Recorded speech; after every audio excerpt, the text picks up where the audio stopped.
दोस्तों स्वागत है एक बार फिर से हमारे इस YouTube चैनल में। आप देख रहे हैं जेएस सर क्लासेस। तो दोस्तों बहुत दिनों से डिमांड था कि सर एक्वा कल्चर पर वीडियो लाइए, एक्वा कल्चर का वीडियो बनाइए। तो आज हम एक्वा कल्चर का ही वीडियो लेकर के आए हैं। आज एक्वा कल्चर के बारे में बताएंगे। तो एक वीडियो में एक्वा कल्चर समाप्त नहीं हो पाएगा दोस्तों, इसके लिए और भी कई वीडियो चाहिए। तो और भी वीडियो हम बारी बारी से लेकर के आएंगे। तो वीडियो शुरू करने से पहले हम आपको बता दें कि बहुत से लोगों के मन में ये सवाल होगा और ये कमेंट में पूछेंगे भी, अगर मैं नहीं बताऊंगा कमेंट में पूछेंगे कि सर इतने दिनों से वीडियो क्यों नहीं आ रहा था। तो दोस्तों रियलिटी मैं आपको बता दूं कि जो मेरा चैनल है वो इतना ज़्यादा ग्रो नहीं किया है, मतलब इतने ज़्यादा वीडियो भी इस पर अवेलेबल नहीं है कि इसकी जो इनकम है इससे मेरा पूरा खर्च चल सके। घर की थोड़ा जिम्मेदारी है तो सारा खर्च हमें ही देखना पड़ता है। तो सब देखने के लिए मुझे अलग से भी कुछ काम करना पड़ता है। अलग से काम का मतलब और कोई काम नहीं, पढ़ाने का ही काम करना पड़ता है। तो एक महाविद्यालय है उसमें भी पढ़ाते हैं और इसके अलावा अपनी कोचिंग है तो उसमें भी काफ़ी समय लग जाता है। हालांकि इसके अलावा समय जो मिलता भी उसमें कुछ वीडियो मैं बनाता, लेकिन जिस रूम में वीडियो बनता है यानी जो इसका स्टूडियो है वो भी ज़्यादा व्यस्त था, रूम की भी कमी है अपने पास, तो सब अव्यवस्थित हो गया था। फिर से मैंने इसको व्यवस्थित किया है और आगे लगातार वीडियो देने का प्रयास करेंगे।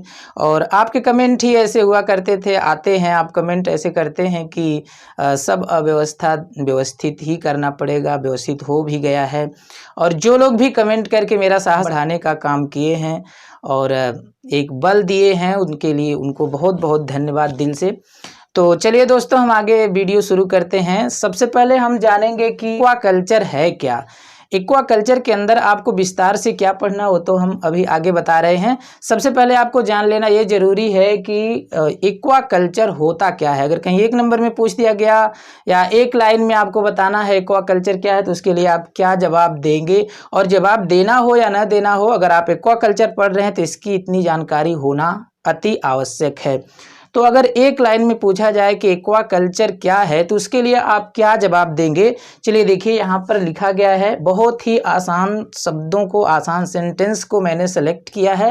देखिए, aqua culture is the farming of aquatic animals and plants. देखिए दोस्तों, एक्वा कल्चर जो है ये फार्मिंग है। फार्मिंग का मतलब उसका प्रोडक्शन कराना, उसको बढ़ाना, उसका कल्चर करना, मतलब उसका पालन करना एक तरह से।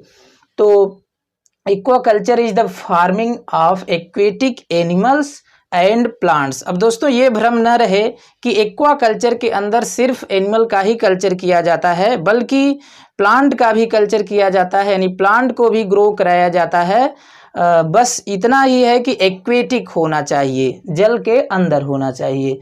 और इसके बाद फिर है इट इंक्लूड ब्रीडिंग।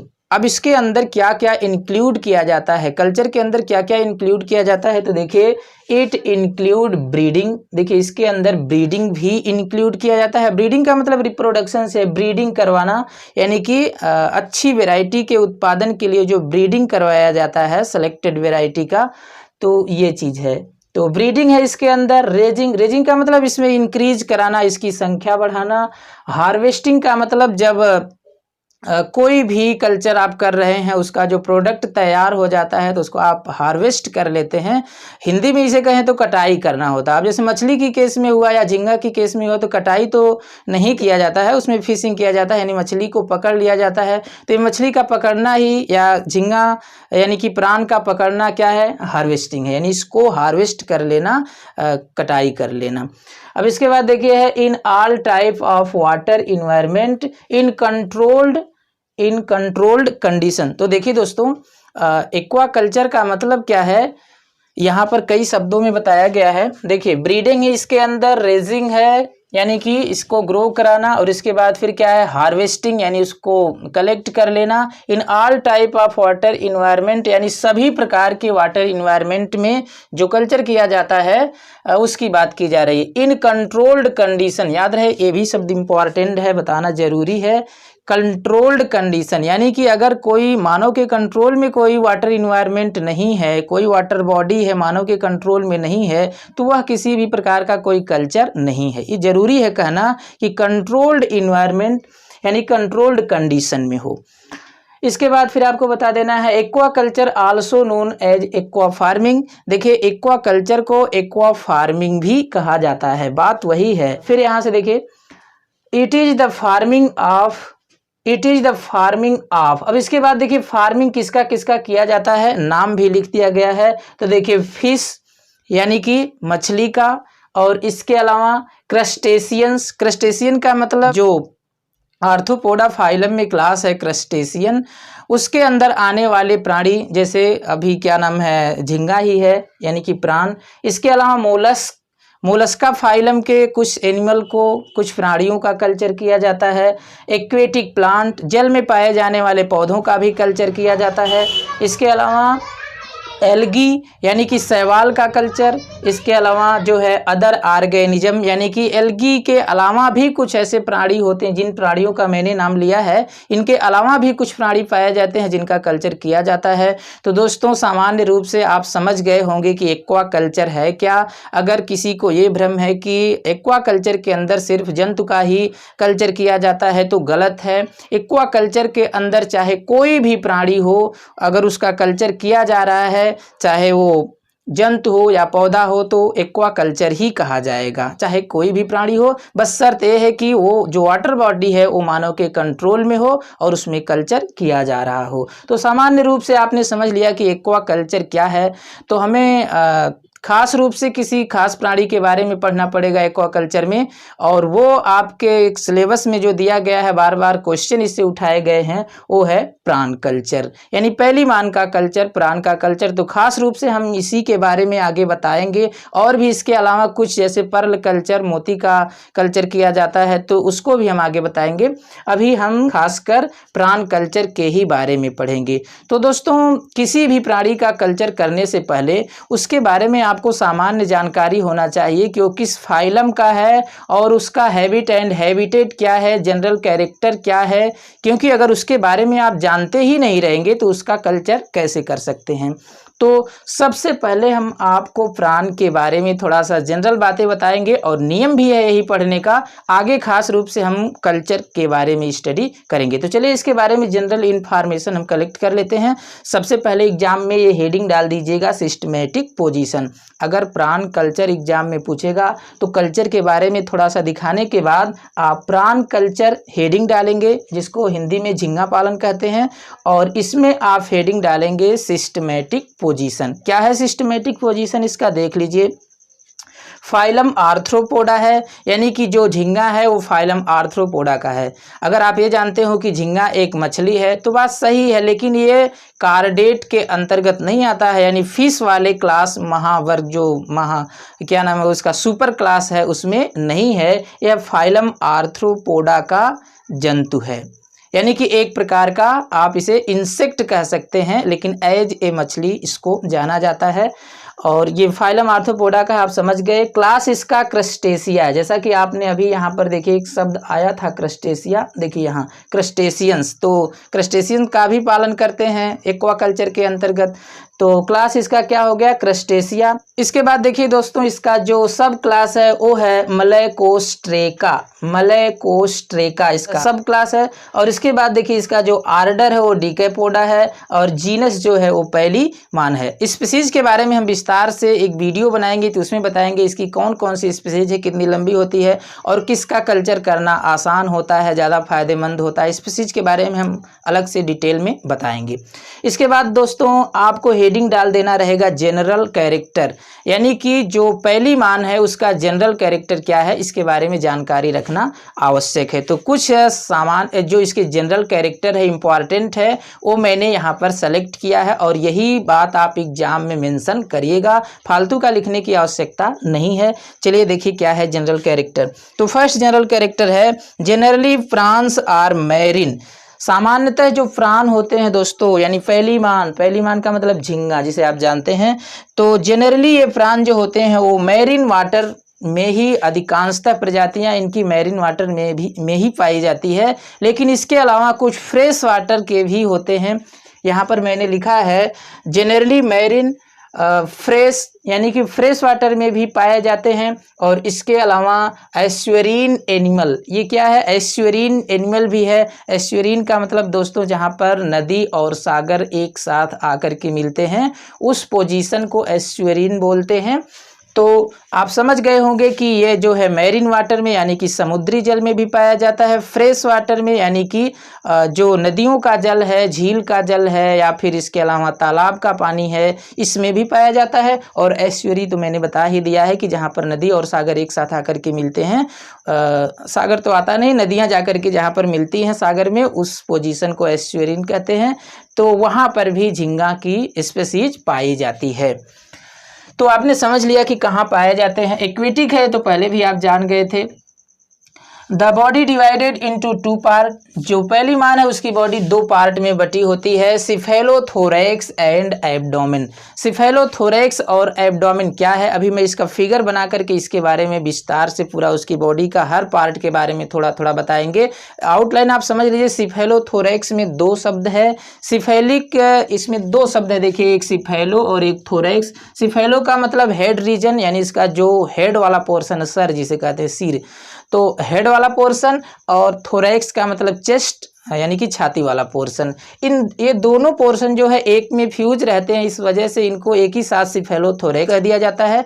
और इसके अलावा जो एब्डोमेन है वो क्लियर दिखेगा, अभी फिगर में बनाऊंगा तो उसमें आप देखेंगे। तो आप लिख देंगे the body divided into 2 part, यानी जो बॉडी होती है वो 2 पार्ट में बटी होती है। सिफेलोथोरैक्स रीजन, मैंने बताया कि हेड और थोरैक्स पोर्शन एक ही में मिले होते हैं तो इसको सिफेलोथोरैक्स कहते हैं। और जो दूसरा रीजन है वो क्या है, एब्डोमेन यानी पेट वाला पोर्शन।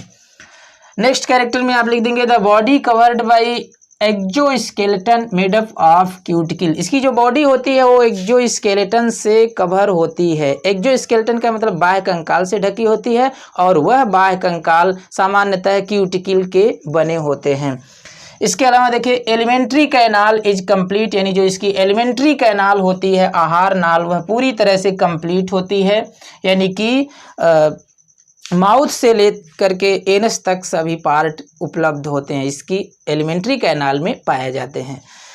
आगे देखिए circulatory system is open type. जो झींगा होता है, पैलीमान होता है, इसका सर्कुलेटरी सिस्टम यानी परिसंचरण तंत्र खुले प्रकार का होता है। खुले प्रकार का मतलब ओपन टाइप का होता है।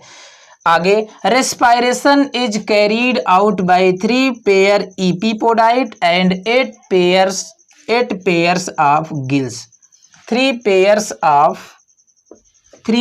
Of epipodite and 8 pairs of gills. दोस्तों जो इसमें रेस्पायरेटरी सिस्टम होता है उसमें 8 जोड़ी गिल पाए जाते हैं, जो सामान्यतः अभी हम फिगर में दिखाएंगे और आप जानते भी होंगे। और इसके अलावा देखिए 3 जोड़ी जो होते हैं वो इपीपोडाइट होते हैं। दोस्तों थोड़ा सा इपीपोडाइट के बारे में समझ लीजिए, क्योंकि गिल तो आप पहले से जानते, हो सकता है आप इपीपोडाइट न जानते हो, तो मैं आपको बता दूं इसकी बॉडी में 19 जोड़ी अपेंडेज पाए जाते हैं। अपेंडेज का मतलब उपांग, उपांग का मतलब इसकी जो टांग होती है, पैर, उसको अपेंडेज बोलते हैं। तो जो इसका अपेंडेज होता है, इस अपेंडेज में सबसे जो ये जैसे समझिए पहली मान है, तो जो इसका अपेंडेज होता है वो खंड खंड में पाया जाता है, यानी उसमें कई खंड होते हैं। अब देखिए उस खंड में कौन कौन से खंड होते हैं। जैसे पहली मान है तो उसकी बॉडी से जो जुड़ा हुआ सब, जो शरीर के पास का, इसकी बॉडी के जो पास का पार्ट होता है उसको कोगजा बोलते हैं। और कोगजा के बाद एक दूसरा खंड होता है जिसको बेसिस बोलते हैं। किसी किसी खंड में कोगजा के पहले प्रीकोगजा भी होता है, लेकिन वो स्पेशल है। नॉर्मली जो होता है वो कोगजा होता है। और कोगजा के बाद क्या होता है, बेसिस। और बेसिस पर 2 ब्रांच निकली होती है। एक ब्रांच का नाम होता है एक्सोपोडाइट जो बाहर की तरफ होता है, और एक एंडोपोडाइट जो अंदर की तरफ होता है। लेकिन कुछ खास इसके अपेंडेज में, कुछ खास खंडों के जो अपेंडेज होते हैं उसमें एक्सोपोडाइट और एंडोपोडाइट के अलावा इपीपोडाइट भी पाया जाता है। और यह इपीपोडाइट जो होता है वो रेस्पायरेशन का काम करता है। तो अगर हम इसकी मार्फोलॉजी पढ़ते डिटेल में, या इसकी इंटरनल स्ट्रक्चर पढ़ते, तो हमारा उद्देश्य अलग हो जाता है। हम यहाँ पर कल्चर के बारे में खास रूप से जानेंगे, तो ये ज़्यादा डीपली जाने का कोई औचित्य नहीं है। इसलिए आप इतना ही जानते रहिए कि इसके अपेंडेज में, इसके पैर में, इसकी टांग में पाए जाने वाले कुछ आर्गन्स होते हैं जो रेस्पायरेशन का काम करते हैं, और उस आर्गन को क्या नाम देते हैं? ईपीपोडाइट। क्या नाम देते हैं? ईपीपोडाइट। बाकी गिल्स के बारे में तो आप जानते ही हैं, 8 पेयर गिल्स इसमें पाई जाती है, यानी 16 गिल पाई जाती है, 8 एक तरफ 8 एक तरफ, तो उसको 8 पेयर बोलेंगे। आगे, excretion takes place by green gland. दोस्तों, जो इसमें एक्सक्रीशन होता है वो ग्रीन ग्लैंड के द्वारा होता है। अब ग्रीन ग्लैंड क्या है, हरित ग्रंथि क्या है? तो दोस्तों, इसका जो सबसे 19 पेयर्स इसमें अपेंडेज पाए जाते हैं, अभी मैं दिखाऊंगा। 19 पेयर में जो पहला पेयर होता है उसको एंटीन्यूल बोलते हैं। क्या बोलते हैं? एंटीन्यूल। और उसके बाद जो दूसरा होता है उसको एंटीना बोलते हैं। तो एंटीन्यूल और एंटीना दो ऐसे इसके अपेंडेज है, दो नहीं, दो पेयर ऐसे अपेंडेज हैं जो माउथ के पहले पाए जाते हैं, बाकी सभी अपेंडेज माउथ के बाद पाए जाते हैं। तो ये माउथ के पहले जो पाए जाने वाले दो अपेंडेज हैं, दो पैर हैं, उसमें पहला पैर तो नहीं, दूसरा जो इसका अपेंडेज है एंटीन्यूल के अलावा एंटीना, उस एंटीना में, उसी एंटीना वाले अपेंडेज के अंदर एक्सक्रीटरी आर्गन पाया जाता है जिसको ग्रीन ग्लैंड कहते हैं। तो दोनों में, इधर भी और इधर भी, दोनों में ग्रीन ग्लैंड पाई जाती है जो एक्सक्रीटरी आर्गन का काम करती है, यानी कि उत्सर्जन तंत्र का काम करती है। तो दोस्तों, आप ग्रीन ग्लैंड भी आउटलाइन समझ गए होंगे। और इसके अलावा देखिए, nervous system is well developed, यानी जो पहली मान का नर्वस सिस्टम होता है वो पूरी तरह से विकसित होता है। इसके अलावा देखिए, सेंसरी आर्गन इंक्लूड, यानी जो इसके सेंस के लिए आर्गन पाए जाते हैं इसकी बॉडी में, जिससे सेंस का काम करता है, संवेदन का काम करता है, वो देखिए कौन कौन से हैं। तो आप लिख देंगे आई, आंख, आप जानते ही हैं। स्टेटोसिस्ट, क्या नाम है? स्टेटोसिस्ट। तो अभी मैंने आपको बताया कि जो दूसरा पेयर जो होता है एंटीना जिसका नाम है, उसमें ग्रीन ग्लैंड था, और जो पहला पेयर है एंटीन्यूल, उसके अंदर होता है स्टेटोसिस्ट, जो बैलेंसिंग का भी काम करता है और सेंस का भी काम करता है। इसके अलावा टैक्टाइल है और अल्फैक्टरी आर्गन है, यानी घ्राण संरचना जिसको कहते हैं, सूंघने का काम करता है। अल्फैक्टरी आर्गन यानी अल्फैक्टरी स्ट्रक्चर पाए जाते हैं। तो ये है इसके सेंसरी आर्गन। और फिर देखिए, प्राण यूनिसेक्सुअल। देखिए, जो प्राण होता है ये यूनिसेक्सुअल एनिमल है, यानी कि इसमें मेल फीमेल अलग अलग पाए जाते हैं, यानी कि मेल अलग और फीमेल अलग, एक लिंगी जंतु है। लेकिन ये मत सोचिएगा कि लोअर कैटेगरी का एनिमल है तो इसमें सेक्सुअल डाइमॉर्फिज्म नहीं पाया जाएगा। दोस्तों, इसमें क्लियर सेक्सुअल डाइमॉर्फिज्म पाया जाता है। सेक्सुअल डाइमॉर्फिज्म क्या है? मेल और फीमेल पूरी तरह से अलग अलग आप पहचान सकते हैं। जो मेल होता है वो साइज में थोड़ा सा बड़ा होता है, फीमेल थोड़ी छोटी होती है, और इनके पैर जो होते हैं, अपेंडेज होते हैं, उन कई अपेंडेज में भी अंतर पाया जाता है। तो दोस्तों, आप मेल फीमेल को अगर अलग अलग पहचान सकते हैं तो उसको कहते हैं सेक्सुअल डाइमॉर्फिज्म प्रेजेंट, यानी सेक्सुअल डाइमॉर्फिज्म पाया जाता है। तो आपने यहाँ देखिए लिखा है प्राण यूनिसेक्सुअल, यानी जो प्राण होते हैं वो यूनिसेक्सुअल होते हैं। सेक्सुअल डाइमॉर्फिज्म प्रेजेंट, यानी कि लैंगिक द्विरूपता पूरी तरह से विकसित होती है, पाया जाता है। और इसके अलावा देखिए, fertilization is usually external fertilization क्या होता है दोस्तों? मेल जो है अपना स्पर्म पानी में छोड़ देगा और फीमेल जो है वो ओवम छोड़ देगी, और दोनों जाकर के फर्टिलाइजेशन कर लेंगे। तो ऐसे फर्टिलाइजेशन को कहते हैं एक्सटर्नल फर्टिलाइजेशन, यानी कि बाह्य निषेचन। बाहर पाए जाने वाले पानी में इसका निषेचन होता है, तो इसको बोलेंगे एक्सटर्नल फर्टिलाइजेशन। आगे देखिए, limited parental care are found. दोस्तों, बहुत ही इंपॉर्टेंट है, झींगा में लिमिटेड पेरेंटल केयर भी पाया जाता है। पेरेंटल केयर का मतलब पैतृक देखभाल, यानी जो इनके एग होते हैं और एग से निकलने वाले जो छोटे बच्चे होते हैं झींगा के, ये जो पेरेंट उनके होते हैं, पेरेंट का मतलब जो माता पिता हैं, वो उनकी तब तक देखभाल करते रहते हैं जब तक कि वो किसी चीज़ से सुरक्षा पाना हुआ या भोजन की सर्च करना हुआ, जब तक इसके लिए वो स्वतंत्र नहीं हो जाते हैं, तब तक उनके माता पिता यानी जो पेरेंट होते हैं उनकी देखभाल करते हैं, और इसी बात को कहते हैं पेरेंटल केयर यानी कि पैतृक देखभाल। तो दोस्तों मैंने ये जनरल कैरेक्टर बता दिया है पूरी तरह से, और इसके अलावा अभी इसका फिगर बना करके थोड़ा सा इसके अपेंडेज के बारे में और इसकी मार्फोलॉजी के बारे में बताना बाकी रह गया है। तो अभी आप इसका स्क्रीनशॉट करें और इसके तुरंत बाद में फिगर बना करके और मैं इसके मार्फोलॉजी के बारे में और इसके अपेंडेज के बारे में भी थोड़ा सा बताऊंगा। तो स्क्रीनशॉट करिए, फिर इसके बाद हम तुरंत बताते हैं।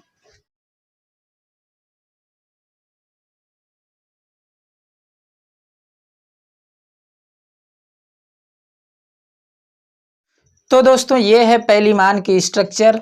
देखिए इसका जो सबसे आगे वाला पोर्शन होता है इसको रोस्ट्रम कहते हैं। जो सबसे आगे का उभरा हुआ पोर्शन होता है इसको रोस्ट्रम कहते हैं। और इसके बाद देखिए जो ये वाला पोर्शन दिख रहा है ये कंपाउंड आई है, यानी आपको पता है आर्थ्रोपोड में संयुक्त नेत्र पाए जाते हैं, तो ये कंपाउंड आई है। और इसके बाद देखिए ये जो पोर्शन है, ये निकली हुई जो स्ट्रक्चर है, मैंने बताया था इसमें 19 पेयर अपेंडेज पाए जाते हैं। उसके बारे में मैं अभी बताऊंगा उन अपेंडेज के नाम क्या क्या हैं।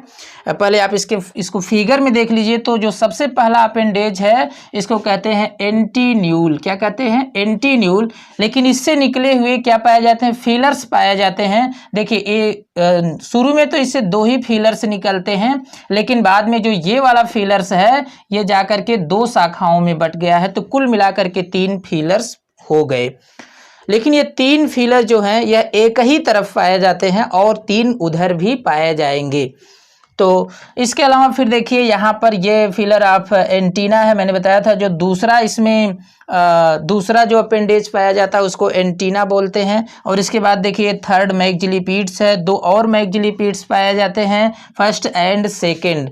तो दोस्तों सभी इसके जो अपेंडेज होते हैं एक साथ डायग्राम में दिखा पाना यह संभव नहीं, बहुत कॉम्प्लिकेटेड हो जाएगा। कुछ इंपॉर्टेंट चीज़ें इसमें दिखाया गया है, बाकी अभी हम यहाँ पर डिटेल में आपको बता देंगे। तो यहाँ पर देखिए ये जो है इसका है चीलेट लेग है, और ये भी सेकेंड चीलेट लेग है। यानी कि इसमें जो लेग पाए जाते हैं, टांगे जिसको बोलते हैं, तो 5 इसकी टांगे पाई जाती हैं जिसको चलन टांगे भी कहते हैं।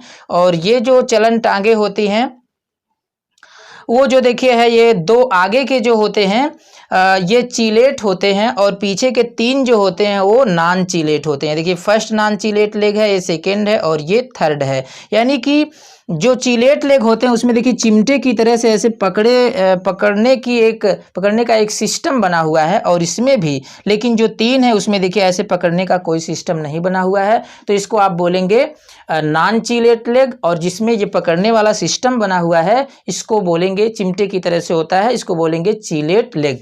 और फिर देखिए ये प्लियोपोड्स है, 5 इसके प्लियोपोड्स हैं जिसको बोलते हैं प्लवपाद। हिंदी में बोलते हैं इसको प्लवपाद, यानी कि तैरने के काम में आते हैं। और आखिरी जो होता है इसको यूरोपोड बोलते हैं, यानी कि इसके यूरोपोड का मतलब इसको पुच्छपाद बोलते हैं। इसके पूंछ के पास पाया जाने वाला पैर है, और इससे डायरेक्शन चेंज करता है पहली मान, यानी कि अपनी दिशा बदलता है। और सबसे आखिरी में एक कोनिकल नुकीली स्ट्रक्चर, इसको टेल्सन बोलेंगे। ये इसकी बॉडी की संरचनाएं हैं, मतलब स्ट्रक्चर्स जो इसमें पाई जाती हैं। अब देख लीजिए इसमें जो अपेंडेज होता है वो बहुत ही खास होता है। तो अपेंडेज के बारे में भी हम आपको थोड़ा सा बता दें। देखिए यहाँ पर मैंने लिखा है अपेंडेज, और ये 19 पेयर्स होते हैं, यानी 19 पेयर्स अपेंडेज इसमें पाए जाते हैं। 19 पेयर्स अपेंडेज पाए जाते हैं। अब 19 पेयर्स में देखिए इसकी जो बॉडी होती है वो 3 पार्ट में बटी होती है। यहाँ से ये वाला पोर्शन सिफेलिक रीजन कहलाता है, जिसमें 5 पेयर अपेंडेज पाए जाते हैं। पीछे वाले पोर्शन को थोरेसिक अपेंडेज कहते हैं। जो मिडिल पोर्शन ये वाला पोर्शन है इसको थोरेसिक पोर्शन बोलते हैं। और इसमें जो होता है 8 पेयर्स अपेंडेज पाए जाते हैं। और जो पीछे का पोर्शन है इसको एब्डोमिनल पोर्शन बोलते हैं, और इसमें जो है 6 पेयर अपेंडेज पाए जाते हैं। तो देखिए मैंने वहाँ पर अभी जल्दी ही बताया था कि इसमें 2 ही पोर्शन पाए जाते हैं। तो दोस्तों यही जो सिफेलिक रीजन और थोरेसिक रीजन है, एक ही में फ्यूज होने के वजह से ये कहा जाता है कि इसकी बॉडी सिर्फ 2 ही पार्ट में डिवाइड होती है। लेकिन अपेंडेज को अच्छी तरह से समझने के लिए मैंने इसको तो 3 पोर्शन में बता दिया है। अब देखिए यही दोनों पोर्शन यानी कि सिफेलिक पोर्शन और थोरेसिक पोर्शन को एक साथ पढ़ा जाता है और नाम दिया जाता है सिफेलोथोरैक्स। तो एक रीजन ये हो गया और दूसरा एब्डोमिनल रीजन। तो यहाँ पर मैंने अलग अलग कर दिया है जिससे आपको अपेंडेज समझने में आसानी हो। तो जो इसके अपेंडेज यानी उपांग होते हैं वो सिफेलिक रीजन में जो होते हैं वो 5 जोड़ी होते हैं और थोरैक्सिक रीजन में 8 जोड़ी और एब्डोमिनल रीजन में 6 जोड़ी होते हैं। तो कुल मिलाकर के 8 5 13 और 13 6 19 पेयर हो जाते हैं। अब जो 5 जोड़ी पाए जाते हैं सिफेलिक रीजन में वो कौन कौन से हैं देखिए। सबसे पहला जो है एंटीन्यूल्स है, जो आगे दिखा है, अभी मैंने दिखाया था यहाँ पर, अभी मैंने आपको बताया ये क्या है एंटीन्यूल, एक है एंटीन्यूल। अब फिर इसके बाद दोनों तरफ रहते हैं तो क्या है एंटीन्यूल्स। और फिर देखिए एंटीनी है, जो ये मैंने अभी बताया था, ये क्या है एंटीनी। और फिर इसके बाद देखिए मैंडिबल पाया जाता है और मैग्जिलुली है और मैग्जिली है। ये सभी प्लूरल लिखे गए हैं क्योंकि दो दो पाए जाते हैं, एक इस साइड पाए जाते हैं और एक उस साइड, तो इसलिए यहाँ पर प्लूरल लिखा गया है। देखिए एंटीन्यूल्स है, एंटीनी है और मैंडिबल्स है, मैग्जिलुली है और मैग्जिली है।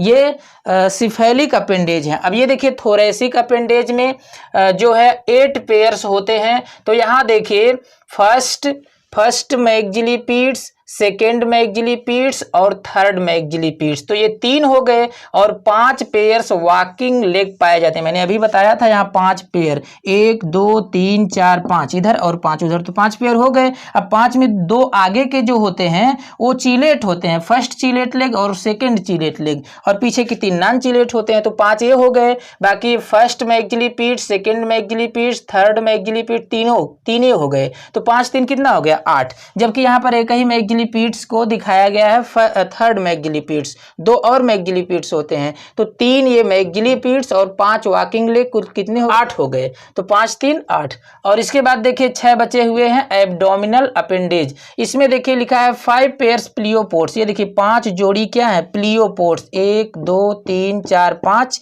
और 5 उधर रहेंगे। तो 5 जोड़ी हो गए ना। तो देखिए 5 जोड़ी यानी 5 पेयर्स प्लियोपोड्स हैं और एक जोड़ी जो होते हैं वो यूरोपोड्स होते हैं, जो सबसे पीछे होते हैं और ये दिख रहे हैं।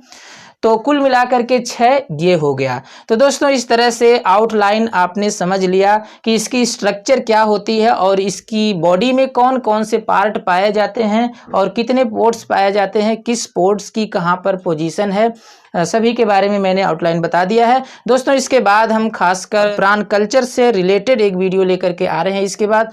तो आप वीडियो पूरा देखिए और कमेंट में ज़रूर बताइए कि आपको कैसा लगा। पूरा वीडियो देखने के लिए दोस्तों बहुत बहुत धन्यवाद। Thank you very much.